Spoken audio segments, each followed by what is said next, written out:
కార్తీక పురాణం 7వ అధ్యాయం. శివకేశవార్చన విధులు.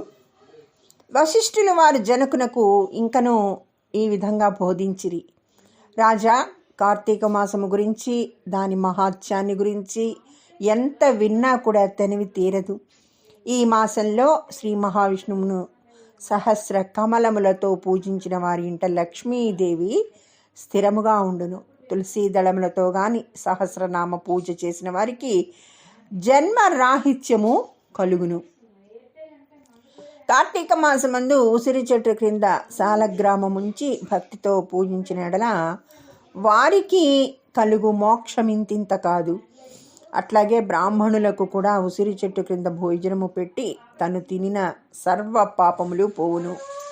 ఈ విధముగా కార్తీక స్నానములు, దీపారాధనలు చేయలేని వారు ఉదయం సాయంకాలం ఏ గుడికైనా వెళ్ళి భక్తితో సాష్టాంగం నమస్కారములైనను చేసిన ఎడల వారి పాపములు నశించును. సంపత్తి గలవారు శివకేశవుల ఆలయములకు వెళ్ళి భక్తితో దేవతార్చన, హోమాదులు, దాన ధర్మాలు చేసినచో అశ్వమేధము చేసినంత ఫలము దక్కుటయే కాక వారి పితృదేవతలకు కూడా వైకుంఠ ప్రాప్తి కలుగును.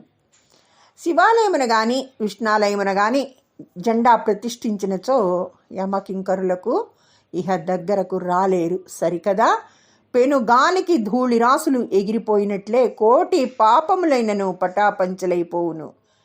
ఈ కార్తీక మాసంలో తులసి కోట వద్ద ఆవు పేడతో అలికి వరి పిండితో శంఖు చక్ర ఆకారములు ముగ్గులు పెట్టి నువ్వులు ధాన్యము పోసి వానిపై ప్రమిద నుంచి నిండా నువ్వుల నూనె పోసి వత్తిని వేసి వెలిగించవలను.